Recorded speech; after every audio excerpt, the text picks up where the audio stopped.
নমঃ শিবায়, তুলছো তো? হ্যাঁ। ওম নমঃ শিবায়, ওম নমঃ শিবায়, ওম নমঃ শিবায়। তোমার বাড়ি কোথায়? কোচবিহার।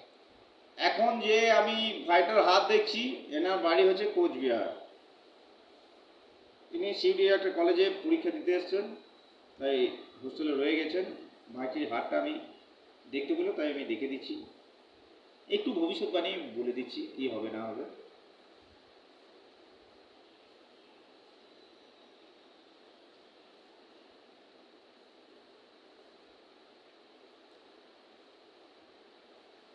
ভাইটার হাত আমি এখন যা দেখছি,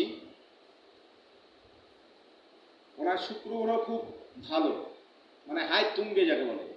যার শুক্র গ্রহ ভালো তার অতি অবশ্যই সময় ভালো, এটা আমি বলতে পারি। এ ভাই ভবিষ্যতে স্ট্যান্ড করবে, কিন্তু কিন্তু একটা, এটা কি তিল? হ্যাঁ। এটাও তিল? হ্যাঁ। তিলটা মারাত্মক না।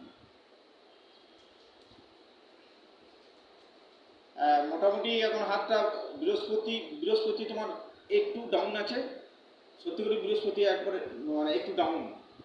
আর শনি মোটামুটি মিডিল স্থানে আছে, কোনো ইয়ে নাই, ঠিকই আছে, শনি খারাপ নাই।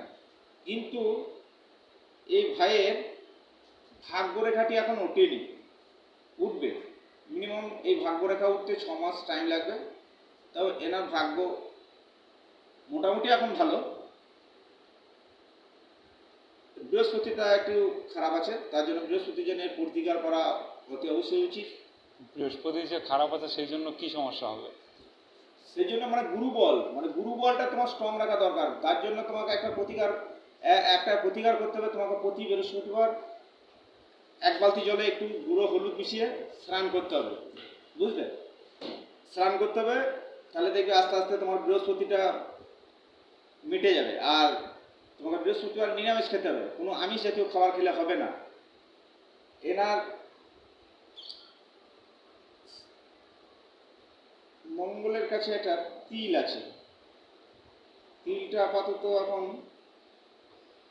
যা দেখছি একটু ডিস্টার্ব করতে পারে ভবিষ্যতে। আর এনার বিবাহ রেখা একটাই বিবাহ হবে এবং এর বৈবাহিক সম্পর্ক খুবই ভালো থাকবে নিজের স্ত্রীর সঙ্গে।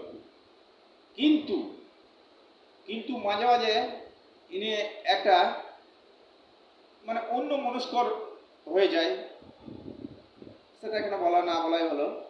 কারণ পরে হয়তো ও ঠিক হয়ে যেতে পারে। এখন মোটামুটি ভাইটির হাত খারাপ নেই। প্রেম একটা আছে, চলছে এখন আপাতত, এখন খুব মানে গুরুতরভাবে চলছে। আর লাভ ম্যারেজ হবে না অ্যারেঞ্জ ম্যারেজ হবে? না, এমনি তোমার লাভ ম্যারেজ হলেও তোমার অনুষ্ঠান করে বিয়ে হবে। না, হিন্দু, মুসলমান না, মুসলমান না, হিন্দু মেয়েরই বিয়ে হবে। তো মোটামুটি তোমার হাতটা খারাপ নাই, যা বলে দিলাম। আর চাকরি বাকরির কি খবর কিছু বললেন না? চাকরি একটু দেরি আছে। দেরি আছে? একটু দেরি